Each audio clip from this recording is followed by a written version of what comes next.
Yeehaw! Howdy, partners, and welcome to the Kings of Anglia Soccer Podcast. I'm not going to be able to keep that up, boys. I'm not going to be able to keep that up. It is the Kings of Anglia Soccer Podcast, football to you and me. There is a new dawn, a new era at Town, and it's backed by American cash. Welcome along to our takeover special. I am Mark Heath, your host as ever, and the whole damn team are here. First of all, I'm going to go to Stuart Watson. How are you, my friend? I'm excited, boys. I'm good, thanks. Does the cowboy thing work? Considering Mr. Johnson's from New York, now resides in LA. Let's just go with it. It's fine. I think actually it might be quite offensive, but we'll just Brett. Yeah. Just ignore that. You'll get used to me, Brett. You'll get used to me. And Hutchie Warren, you were, of course, working yesterday. Have you boys been to bed is a big question, because every time I looked, you were updating something on the website. 24-hour rolling news now. That came from America, didn't it? 24-hour news, and that's us. That's us from now on. Superb. Excellent job yesterday, boys. Hutchie, you were originally due to be off yesterday, but in a moment of serendipity, you switched it to Friday, which was tremendous work. I was off yesterday, so I watched from afar. And bothered you probably more than you wanted me to, but there you go. That is my job in life. And the fourth wheel on the bus, of course, Roscoe, also off yesterday, dipped in to do some video. How are you, hairy man of the woods? Very hairy, as always, and very excited. A new dawn is arisen at Ipswich Town Football Club. Let's go. Let's go, baby. Right then, let's get into it.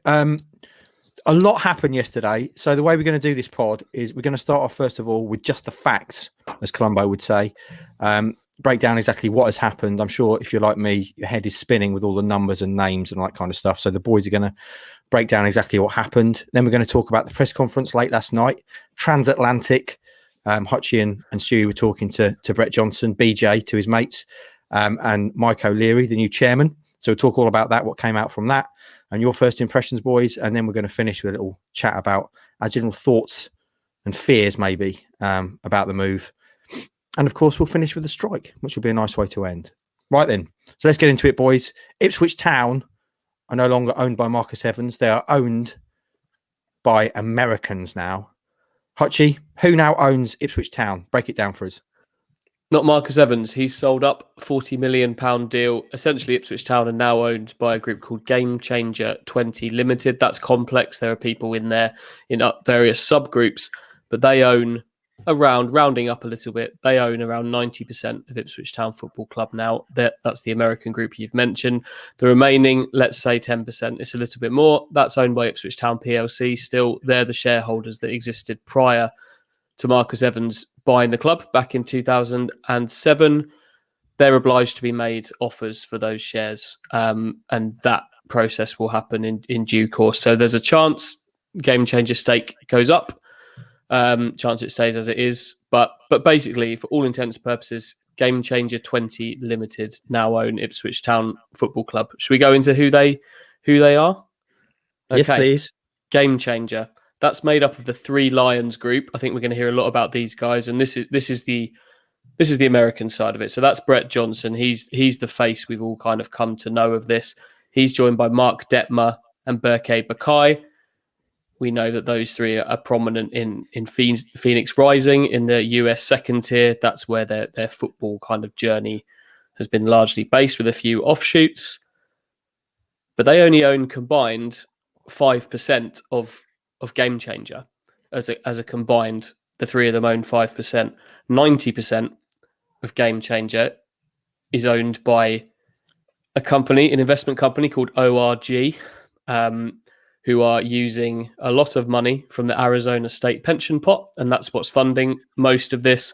Their representative on Gamechanger is a man called Ed Schwartz, who is ORG's founder, essentially. He co-founded the company in 1999. So he's the money man. And then 5% of Gamechanger is also owned now by Marcus Evans. So actually, in terms of individual people, Marcus Evans is still the individual with the most actual financial interest in Ipswich Town Football Club. Although that 5% of Gamechanger doesn't offer him a decision-making position He's divorced himself, in his words, from day-to-day running of the club. So very much a backseat on this, but he does still have financial interest in the club. Did I miss anything? Well, just the new chairman, which I'm going to go to Stewie on. I'm pleased you missed something, so Stewie's got a chance to talk. So Ipswich Town also have a new chairman, Stewie, and you spoke to him last night. We'll get on to that in a minute, but just tell us a little bit about him. Mike O'Leary is also on the board of Gamechanger, so he is technically one of the owners as well. He's chairman. Spoke very statesman-like last night, I thought, and in his interviews, he's 68 years of age. He's got experience on the board of both West Brom, where he was CEO, and a briefer spell at Oxford United. He was at the club yesterday to have a few meetings with Paul Cook and others. In his words, he will be at the club 2 days a week. The driving force on a day-to-day basis is someone who has yet to be appointed. They're going to be appointing a top quality CEO, in the words of O'Leary. There is every chance that person will be Mark Ashton at Bristol City, who has long been linked. While these rumours have swirled about the American takeover, Ashton is someone that O'Leary has worked with in the past.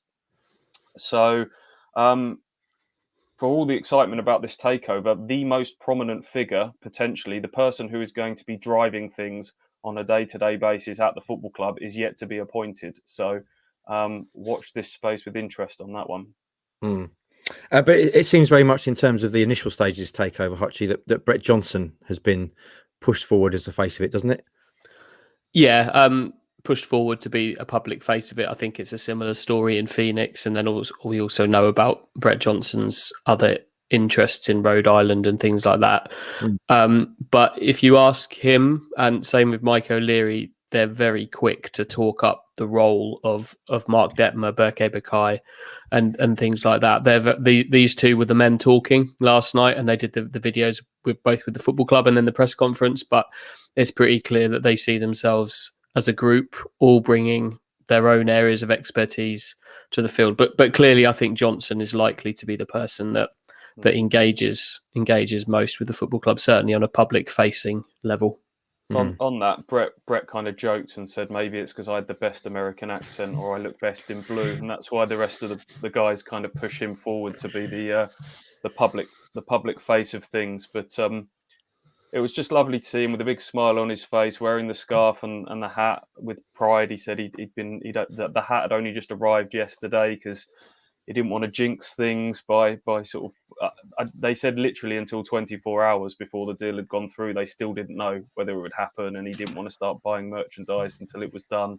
But his kids he's got 2 kids, and they're running around with the hat and the scarf on. His wife sort of bought into it all as well already. So that was really nice to see all of that. But no, Andy's right. He was very, very quick to big up his other 2 partners as part of these 3 Lions, that said when he first invested in what was then Arizona United, it was a bit of a struggle in the first couple of years, he said, and things only really started to change until he linked up with Berke Bakai, who is from a Turkish background. He brought in a lot of contacts, Didier Drogba being one of them.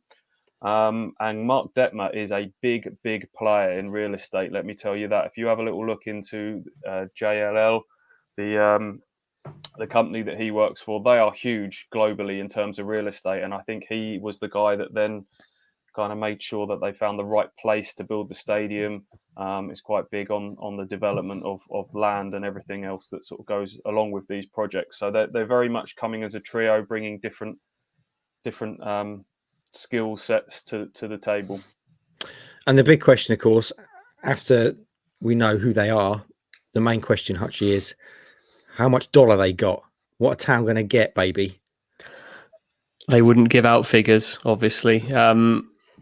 Every time they were asked about this, they were bullish about the financial package that they've got. They were keen to stress that they're really, really happy. They think they've got the finance to make a difference. They know what they need to do in the short term to get Ipswich to the Championship, which is phase 1, and they're very confident that they're very confident that they've got the financial package to do that. They've had to prove that to Marcus Evans. That's a big part of what's had to happen here. Marcus very firm over a number of years that he didn't want to sell, didn't need to sell, but if somebody could come to him with a package that he saw as both being big enough to make this work and sustainable enough to safeguard the future of the club at the same time, then he'd consider it. So they've had to jump through some hoops and tick 3 big boxes for Marcus Evans, and they've done that. So in terms of finance, there's going to be investment. It's going to be on the pitch. It's going to be off the pitch. But the level of which we'll have to wait and see.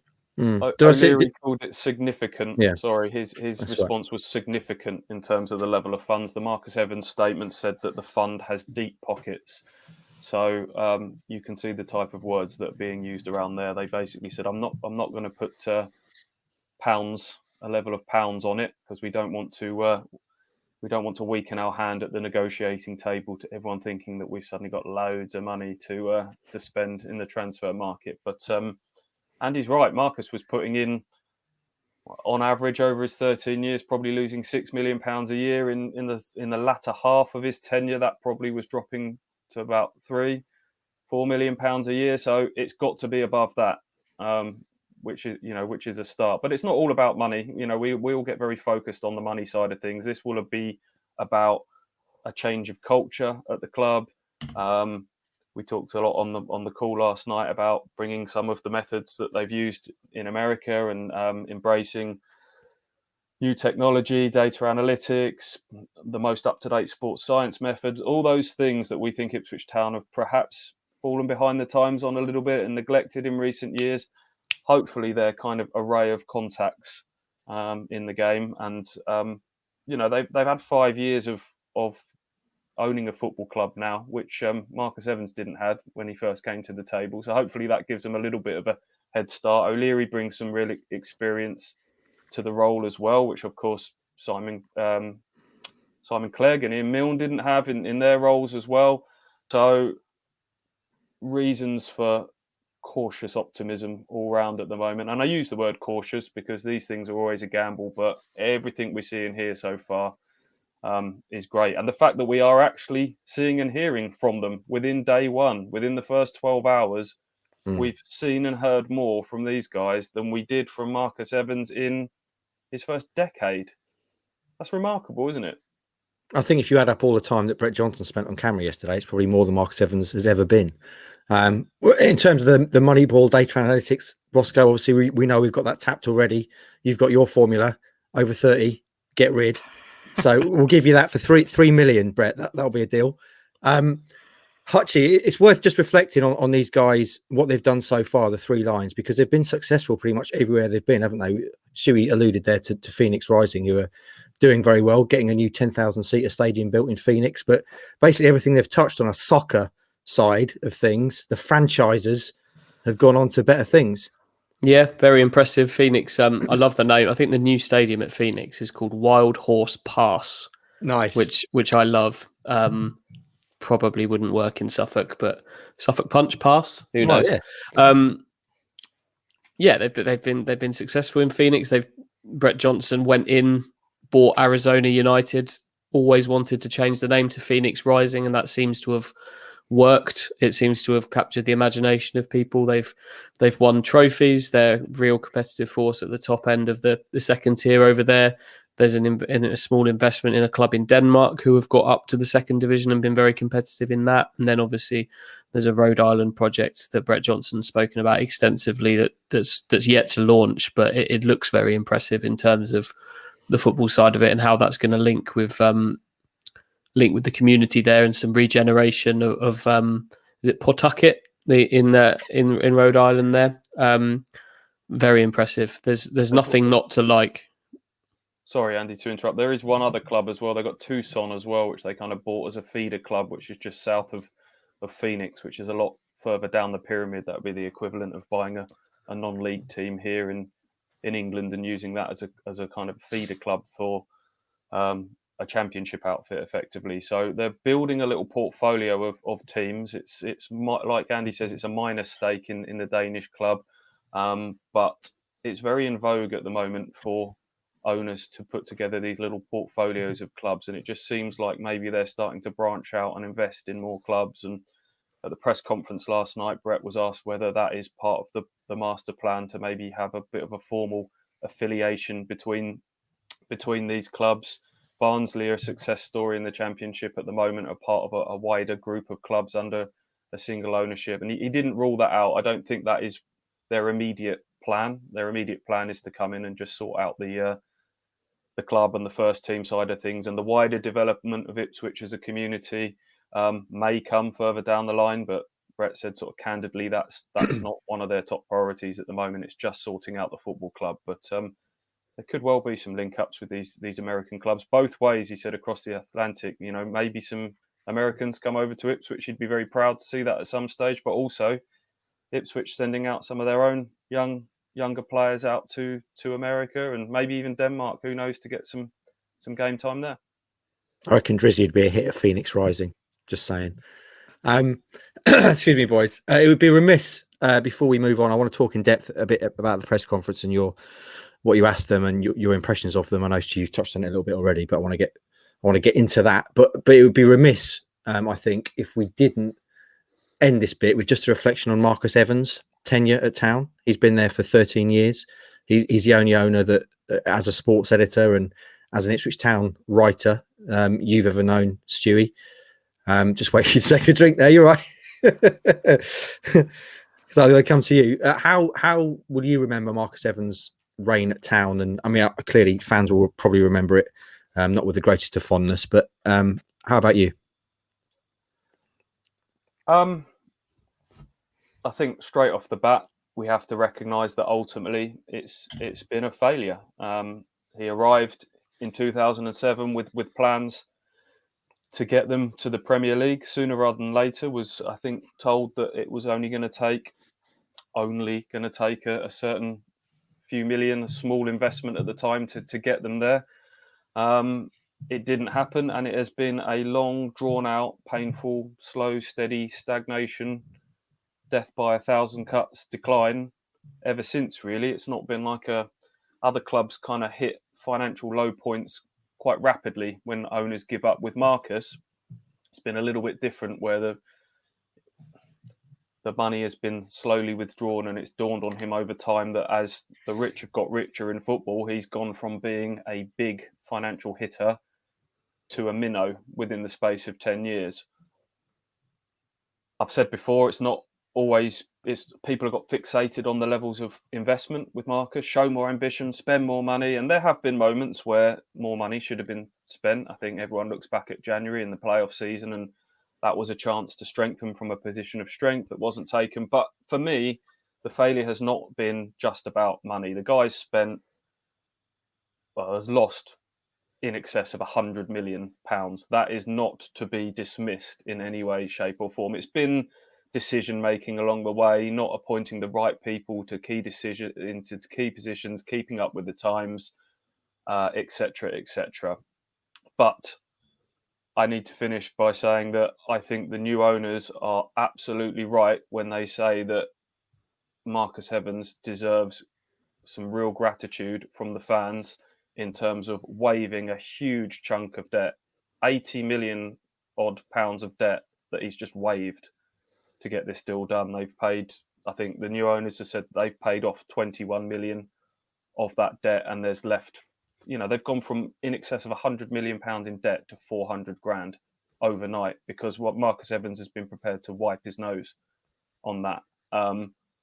So he does deserve some gratitude for that, and he does deserve some gratitude for waiting and selling, hopefully, to the right people. He's always been very consistent that he will not just give this club away to the first have-a-go heroes that come along and want to use it as a plaything for a couple of years and potentially leave it in an absolute horror story situation like Bolton, like Bury, like Wigan.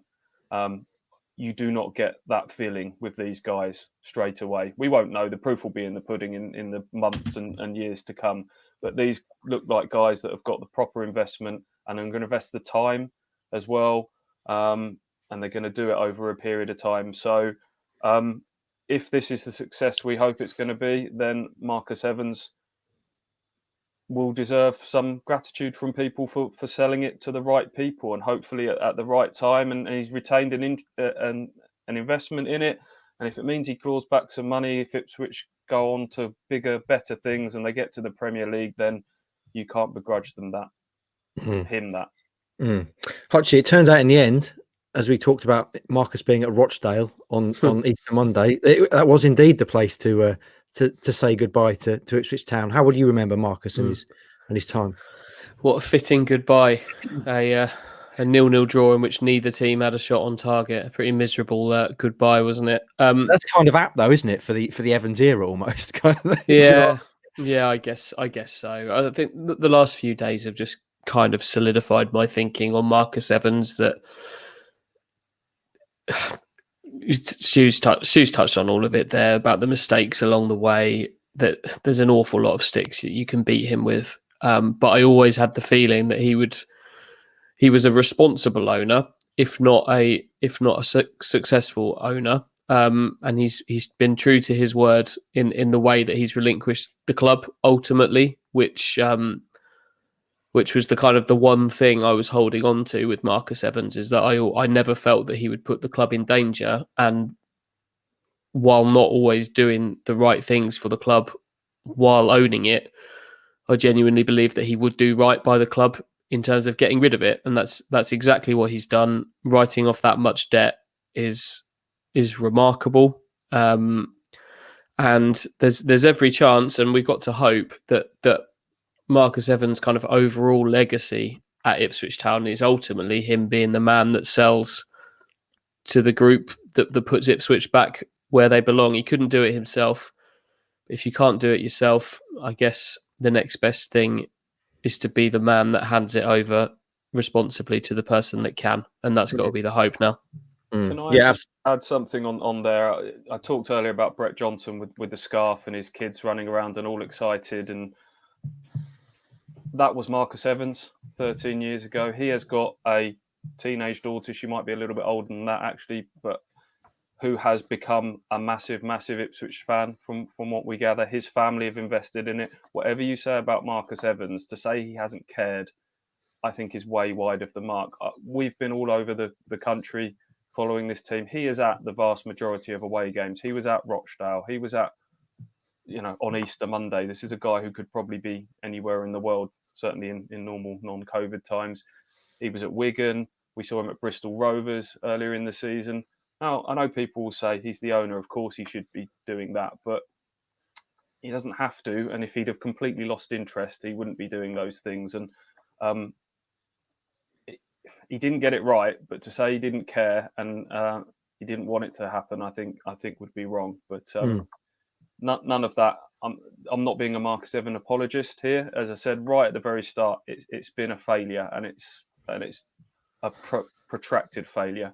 But hopefully, as Andy says, he's done right by the club ultimately, and his legacy will be that it's now been passed on to the right people.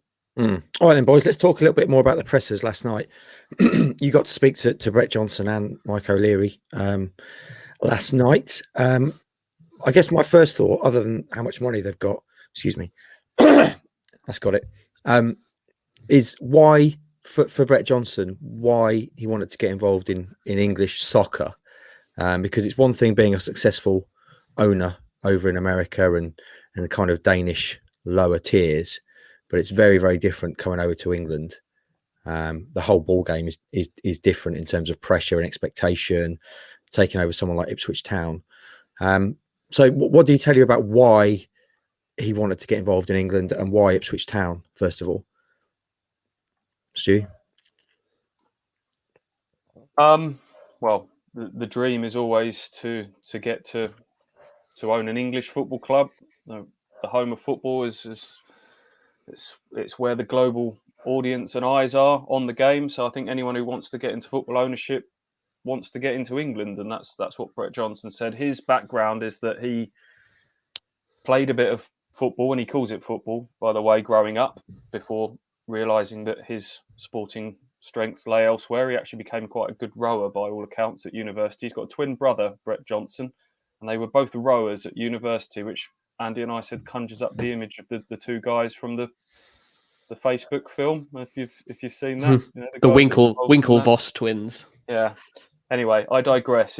So he played a bit of football growing up, but he really sort of fell in love with it when he lived in London for 5 years. He was in charge of Targus, the brand of laptop bags and iPad cases and laptop accessories and things like that. Andy's got one. So he spent 5 years in London around the turn of the millennium. Sounds like he watched Arsenal quite a lot. Went to Highbury because one of his mates was the world's #1 Arsenal fan, as he said. So he watched them quite a bit. Then he said his allegiance kind of shifted to Chelsea over time when Didier Drogba got involved with Phoenix Rising. But now it's very clear he's all in on Ipswich Town, and all of that allegiance is getting left behind. But in answer to your question, why Ipswich? They said they looked at a lot of football clubs once this group kind of got together, and then I think they got introduced to Mike O'Leary for a mutual acquaintance. That must have been a few years ago. They spent a year or so looking at the broader picture. Right, we want to get an English football club. Who's available? Very quickly, they narrowed it down to Ipswich. The negotiations with Ipswich started 14 months ago. There's been a delay because of COVID. I think they were starting to get to the kind of real sharp end of negotiations in the first lockdown. COVID kind of put all that on hold for 3 or 4 months. But O'Leary said he's been involved in many mergers and acquisitions over the years, and this was the most complex and intricate they've ever been involved in. And I think Marcus may have had a couple of little wavering moments towards the end. O'Leary said that he looked him in the eye one day as they were getting to the end of the paperwork trail, and Marcus looked. There was a moment of realization that this is it. I'm handing this club over, and I'm not going to be in charge anymore, which ties in what we've just been saying. So. But they got there in the end. Mike O'Leary, Hutchie, obviously spoke very well and said all the right things you'd expect these guys to do. Should we be worried, though, that, I mean, he was involved in West Brom a long time ago, kind of early 2000s, wasn't he? And since then, he's been at Oxford a little bit, but he's not really kind of been in touch with football at this kind of level for a while, has he? Should we be worried about that? That doesn't worry me. He speaks really well. I didn't know what to expect from him, to be completely honest. He was very much in the background at Oxford. I think I went on the Oxford Club website, and they had 2 stories about Mike O'Leary, and one was announcing that he had joined the board, and the other was announcing that he had left the board. But in those stories were some very, very strong words from Mark Ashton, actually, potential CEO here, about just how big an impact he had during his year or so working there in terms of advice, shoulder for people, and things like that. It doesn't bother me, really. I don't think there's really anything to worry about there. He speaks really well. He clearly knows football. You could tell that from what he was saying last night. He knows the history of Ipswich Town, reeling off the names of players, and very, very naturally, he's a West Brom fan by birth. Was at the FA Cup semi-final in 1978, where Ipswich beat West Brom to reach the final, and ultimately decided that he'd probably support Ipswich in the final to beat Arsenal as a result. So he had a soft spot for Ipswich ever since. Kind of became almost his second club. Which Ipswich were for a lot of people across the land, I guess, around that time, haven't they? Which has been lost. But yeah, you're right. There were both of them spoke so naturally, didn't they, Andy? Yeah, and it was natural. You can tell that Mike O'Leary's kind of love of football has been ingrained since he was very, very little, and you can tell that Brett Johnson has maybe discovered the English game later in his life. But it is natural. It's not forced. It's not, I've swatted up on this with the intent of regurgitating it in a press conference. It's a man that knows what's going on, and they both know the responsibility that they've got on their shoulders now, having taken on a club with so much history, but is so far divorced from the position that they were once in. They know there's responsibility there, and they know they've got a tough job on their hands, and I think that excites both of them. Just how big the job they've got. There were a few buzzwords from Brett Johnson, wasn't there? And one he kept coming back to, and he was very, very keen to stress, was humility. I take this role with complete humility and with complete reverence and respect for the history of the club. Phoenix Rising and the other projects have been projects they've started from scratch with a blank piece of paper. Here he's inheriting an institution with so much history behind it. It's a completely different ball game. Getting a team in America up to the second tier is great, what they've done over there. But taking on Ipswich Town with all the history and English football, it is a whole new ball game for them. And he says, we're coming here with our eyes open. It's not for the faint-hearted. We know that. But he just kept saying, we're ready to roll our sleeves up. We're ready to work hard. We're ready to dedicate ourselves to that. And it felt so genuine. And I know we're all desperate to buy into this and invest in it. And there has to be a little bit of caution in terms of how we approach this. But it's impossible not to be intoxicated by it right at this moment in time. It really is. He's got great teeth as well, Brett Johnson. Excellent teeth, superb, very important in an owner, I always think. Roscoe, you've been silent for a while. We've dotted the I's and crossed the T's, done all the details, which I think you'd admit is not your strong point. But what do you make of what's happened? You're probably the closest to all of us of being a Town fan, as in your fan days are nearer to you than the rest of us. We've been doing it professionally for a while.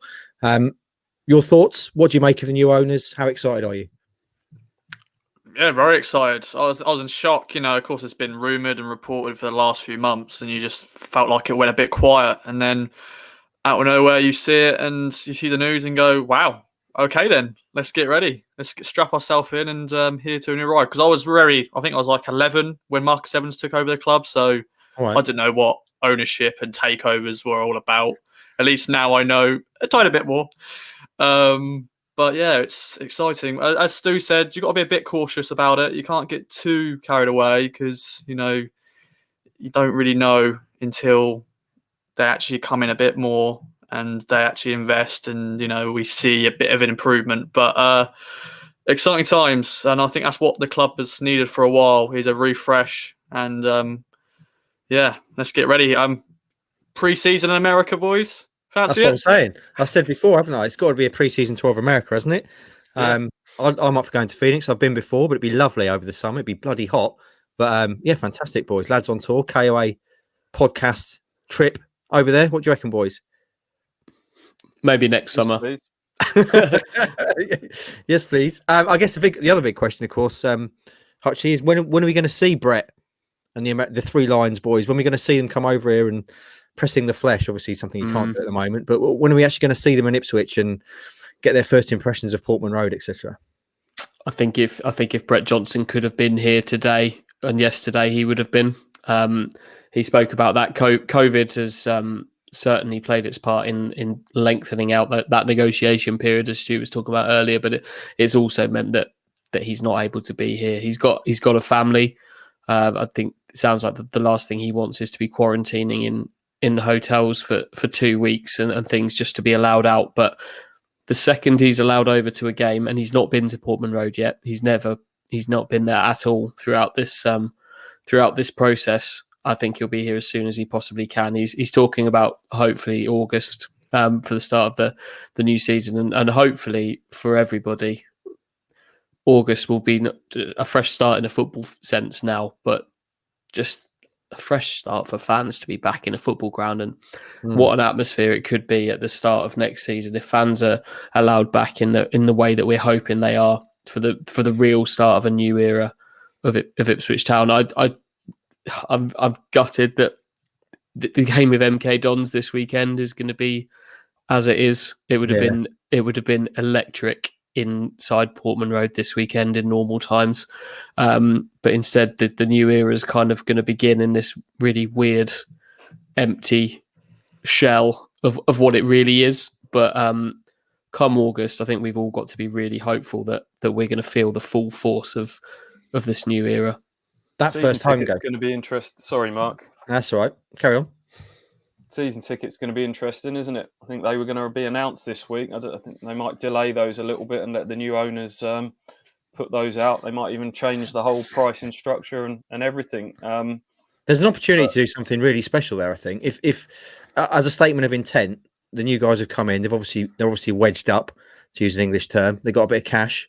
They could do something really exciting there, couldn't they, with the season tickets? You see, I think teams like MK Dons are doing one for 230 quid for a whole season. Season ticket holders have not got what they've paid for this season, and yet they're still been paying their money in their droves. They need to be rewarded. And if you're coming in with this financial clout, start of a new era, what a way to really get the buzz back than to do something special with season tickets, and maybe drop the price, offer a really low price. Imagine the feeling that would generate going into a new season would be tremendous, wouldn't it? Well, Brett Johnson's done $1 beers at Phoenix Rising when he first came in, and fan experience is one thing that our American friends are very, very good at, and it's something that probably needs to improve at Portman Road. We speak to people who just say it's an absolute nightmare getting served at half time, card machines not working. So fan experience, I think, will be a big part of what these guys try and bring to the table. We're going to get tailgating, Hutchie, at Portman Road. There are plans already to relay that practice pitch out the back of the stand there. So that's the perfect area. Perfect area for tailgating. There's a plan for a big screen out there. This was under Marcus Evans still, but you've got to think all of those kind of things are going to be on the table. They've already switched. We've not seen the fruits of it. They've already switched ticket providers to a big American ticket company called SeatGeek, which they were hopeful would have really changed and improved what they were able to do ticket-wise in any case. And that would be something that the Americans would come in and see and absolutely love that SeatGeek are involved, because they're massive in the United States. And the canvas is blank in all of these things. All the things we knew about Ipswich Town, about what happened with season ticket prices, freezing them every year, and these 1% increases, everything's off the table now, and then back on the table again. It's a blank canvas. It's in every area of the club. It's going to be fascinating to see what they come up with. Shall we address the elephant in the room, boys, which is my one concern about this? And it is obviously very exciting, a chance to really put Ipswich Town back where they should be. But it is where the money's coming from. It's a pension fund. Pension funds are there to make money, to return on investment. We know football clubs are not a good investment generally. So they're going to be wanting to see a pretty quick return on their money, aren't they? Is that something that is a concern, Stewie? I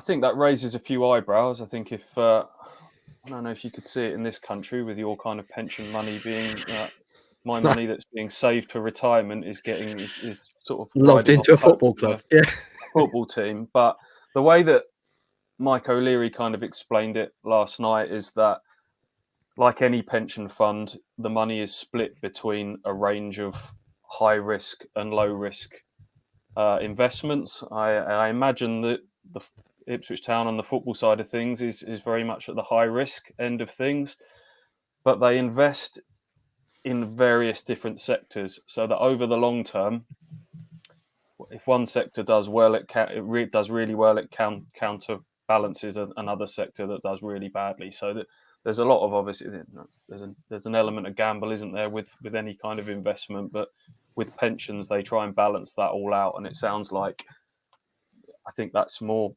routine in the States in terms of investing in the sporting sector with pension money and stuff like that. So they had actively been looking, this pension fund, to fill a kind of a sporting sector with some of their investments, and they were the ones that have actively sort of coveted finding an English football club, and they found their fit with Ipswich. But yeah, I have to admit that kind of the source of the money did raise a bit of an eyebrow there, but it kind of makes sense when it's explained to you. And just again to dot the I's and cross the T's, Mark Ashton, we spoke about him earlier. He's obviously the favourite to take over the CEO role. We're not expecting that to kind of happen before the end of the season, are we, Hutchie? That's something that's going to be a little while. I think so. I certainly don't think it's going to suddenly happen later today or this week. Mike O'Leary was asked about that on a few occasions last night, and every time he said, I can't put a date on it for you. We want the best candidate we can get.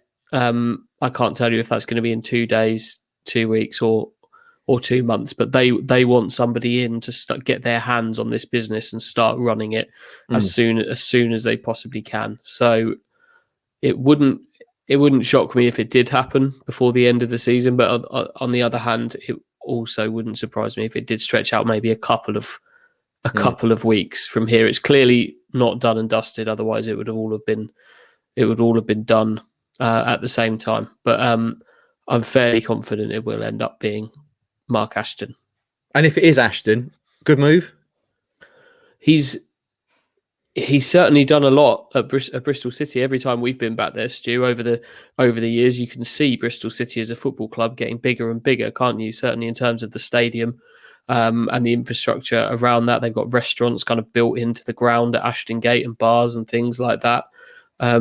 He, especially in his early days there, gets an awful lot of credit from City fans for profits from the transfer market, sort of buying low, selling high.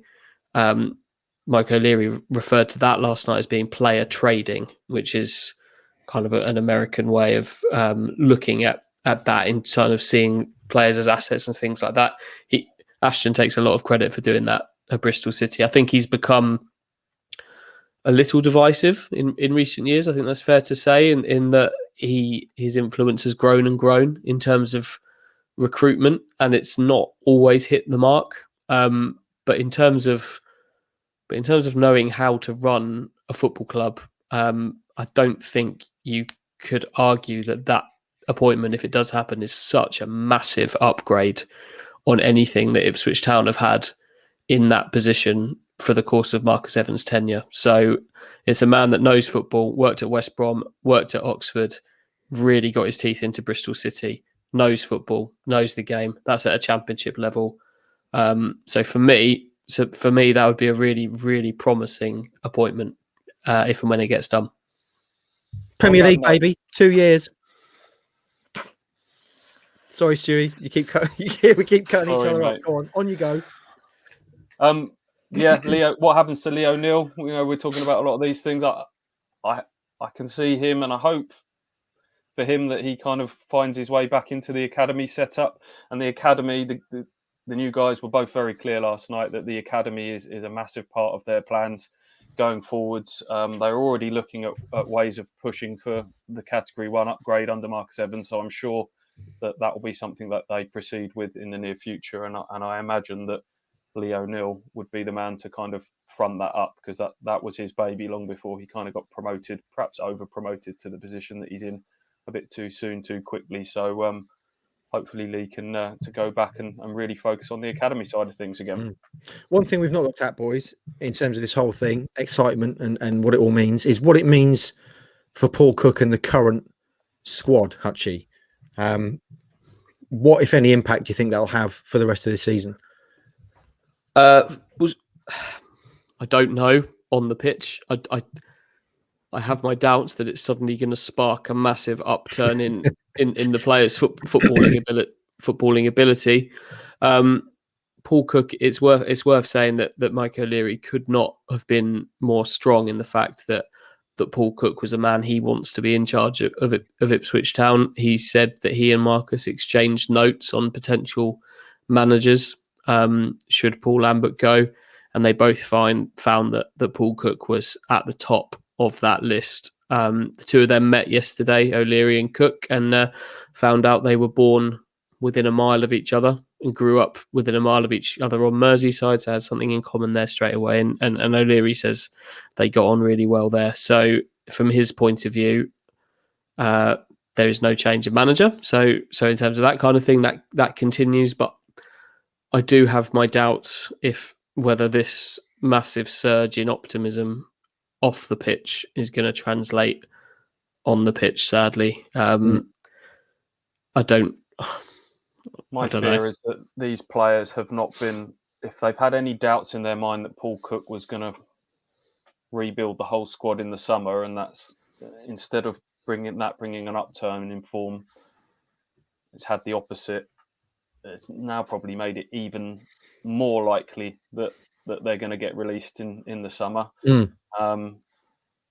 So, yeah, is If you kind of already come to the conclusion that you're out the door, are you playing at the absolute 110%? You probably should be, because you should be playing for your future wherever it is. But it's your job. Proved to be the case so far. It might have been different, as we say, had there been a packed Portman Road and maybe the pure energy from a stadium might have lifted the players, but we're not even getting that, are we? So on the Paul Cook note, it sounds like he was quite a nervous man when this got announced first thing yesterday, because he was obviously aware of takeover talks, but I think it had probably been sold to him from Marcus as I'm trying to get a bit of investment in, and that's where a lot of the Paul Cook, there's exciting things coming ahead in the summer, but then when it suddenly got announced as a complete takeover, your first thought as a manager is takeover normally equals sack for manager, and that's what Paul Lambert said.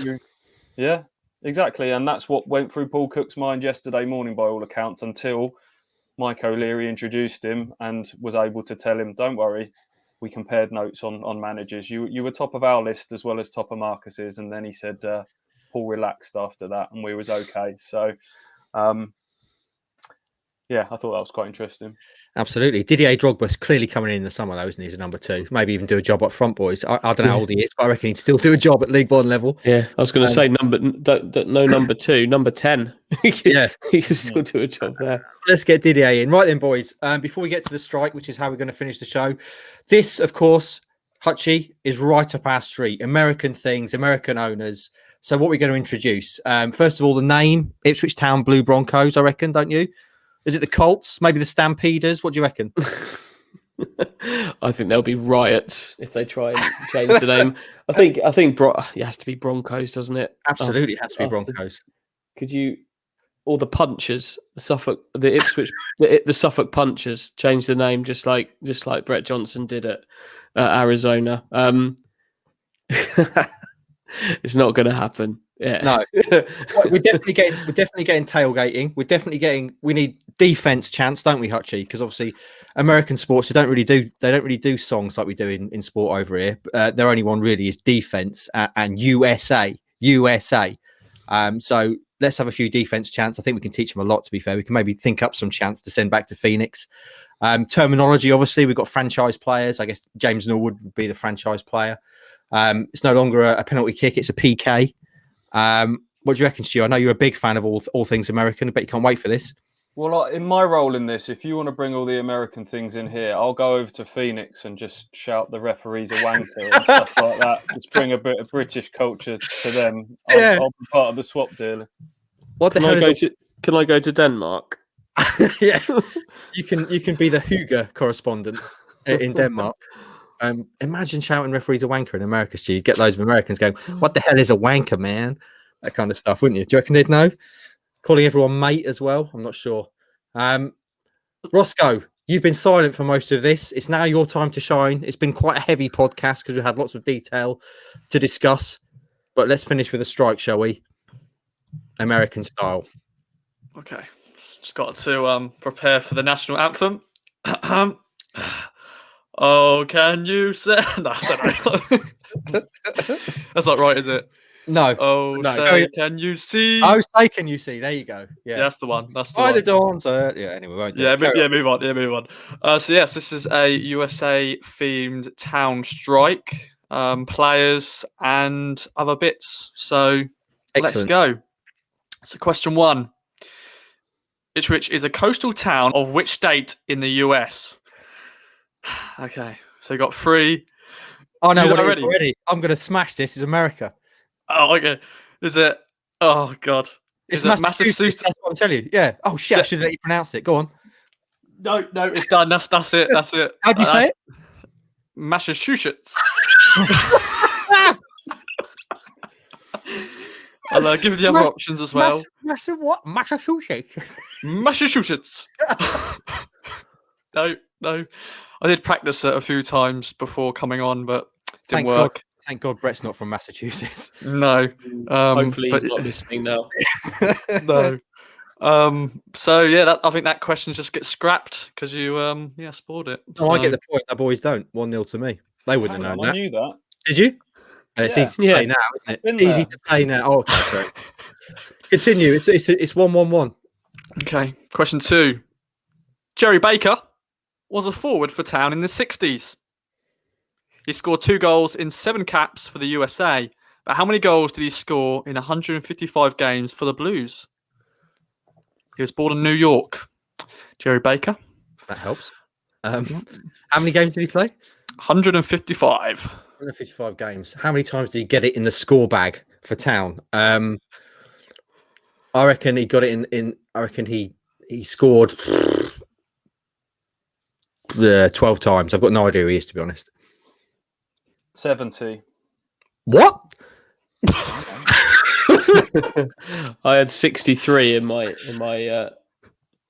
head, so I'm going to say that 63. Striker that played in the 60s when they got several promotions. I've never heard it. I've never heard it. Jerry Probably a Baker. reasonable return.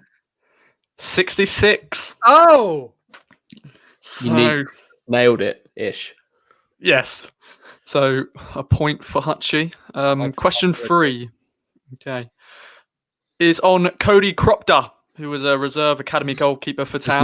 There's no T in that. No? Cropper? Yeah. Oh. Yeah. Oh, dear. But yeah, he's currently playing in the Eastern Conference of the MLS, but for which team? FC Cincinnati, Chicago Fire, or New England Revolution? Up the Revs. I'll go New England. Vodka Revs.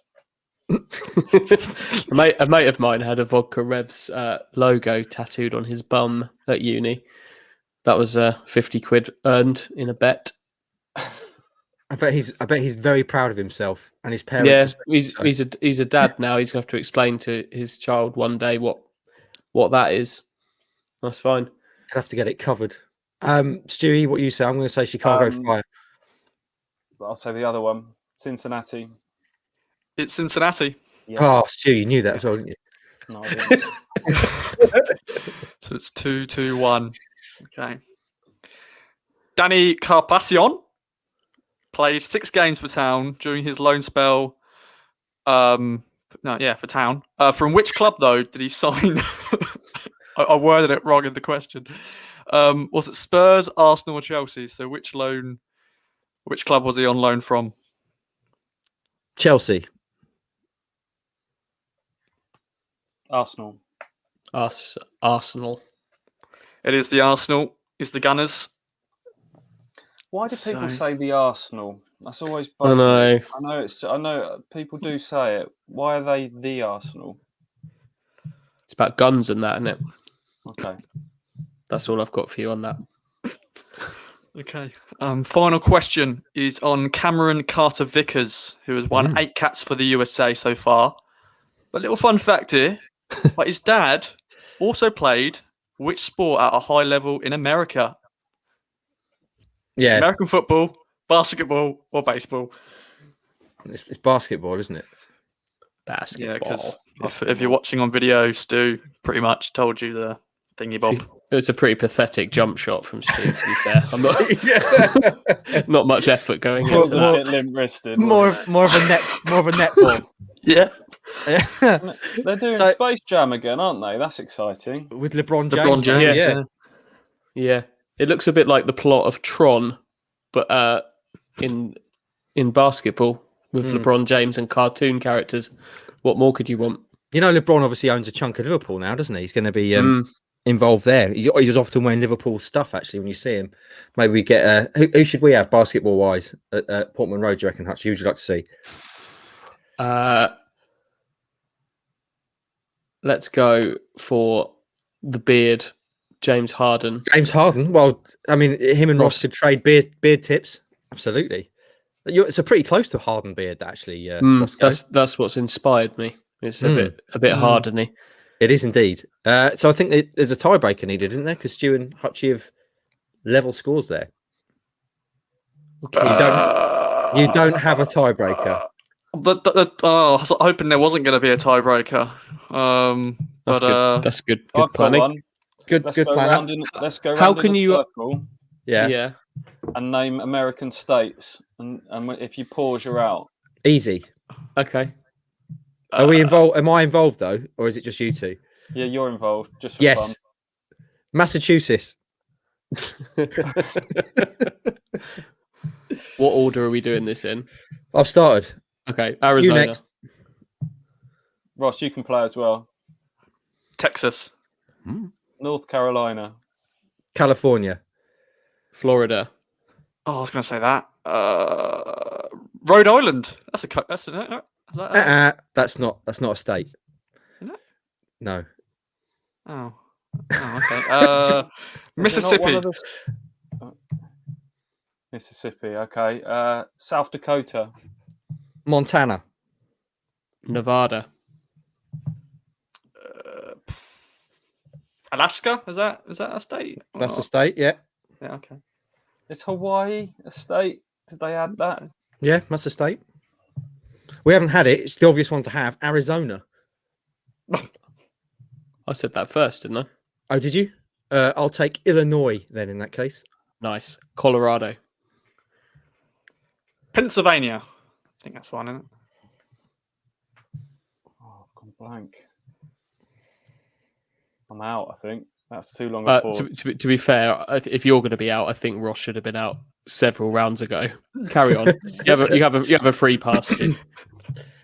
Seattle. Isn't that a city? I mean Washington State. Sorry, Seattle is in Washington State, of course. Louisiana. Is it me? Who's going? Yeah, go on. You just head face off now. Oregon. Mano. Oregon. Georgia. New York State. Delaware. Wyoming. Arkansas. Oh, good one. Some tension music. Doo-doo. Doo-doo. Doo-doo, doo-doo, doo-doo. Should be the buzzer. Ohio. Oh, he Just saved in it just before the deadline. Nebraska. Oh, Nebraska's a good one. It's got I'm you on stru- break now. I'm struggling now. I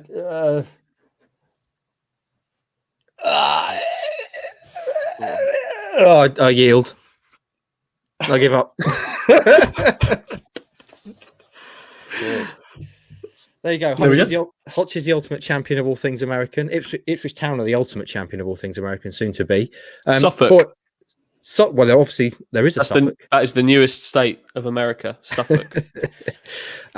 Boys, anything else to mention about the takeover? About anything else before we take our leave and get on with another day, and Stu can get on with his day off? We have to cover a football match off the back of all this. I just fear that It's going to be a all massive this anticlimax. excitement. Yeah, we just have to go. Oh, Ipswich failed to lay a glove on MK Dons. The players lacked mental fortitude. Yeah, Bring mentally on the fragile. summer. Yeah, Ipswich Town 0, MK Dons 2 at the weekend. What I want to see, boys, is as many Americanisms as you can possibly get in your reports, please. So there's your challenge, Hutchie. You're the man to get some Americanisms in. I'm just excited to see Dean Lewington again. My football muse. My football muse. He's past 800 games now. You've got a weird thing with Lewington, haven't you? It's not weird. What's weird about it? Weird, mate. It is a bit weird. What's weird about it? Well, it's just you like him a lot. He inspires me. Yeah, good. There you go. Anything else, boys? No, I think No it's other rather business. fitting that we end this monumentous podcast with a chat Dean about Lewington. Dean Lewington. Okay, well, thanks for listening. Hopefully, that's been informative and towards the end there, entertaining as well. Where we got Roscoe involved. Please follow us across all our social medias, Kings of Anglia on YouTube, Twitter, Instagram, and Facebook. There's a bunch of videos out there. You can go back and listen to the full press conference from last night. That's out there as a podcast. There's also video reaction from the boys yesterday and our Game Day Extra Time posse, which Roscoe put together as well. There's going to be a Game Day Extra Time pod coming out tomorrow. That's Friday. Roscoe, you're doing that tonight. Who have you got on today? Good old John Watson and the rest. John Watson and the rest. The other thing I want to mention quickly before we go, Arnold Allen fighting in the UFC this weekend in America, Las Vegas, co-main event, biggest fight of his career, huge Ipswich Town fan. And if he wins this fight, he'll be 8-0 in the UFC and well on his way to fighting for the title once held by someone you may have heard of called Conor McGregor. Massive, massive deal for Arnold, lad from Felixstowe, as I say, huge Town fan. So good luck to him. Enjoy the rest of your week. What a monumentous season this has been, boys. When we look back at it, Town have generally been awful on the pitch, but there's been so much going on off it. It's going to be one of the most eventful seasons Town will ever have. And that's without even factoring in COVID and all that's brought. But yes, the brighter days are ahead. Ipswich Town have got new owners. Lots of money's coming in. They're going to make it rain at Portman Road. And Ipswich Town are on the way to the Premier League, backed by the dollar of the Three Lions and Gamechanger. Have a great weekend, everyone. Let's hope Town can get a result and keep the good feeling going. And we'll speak to you again next week. Stand up and salute for the flag.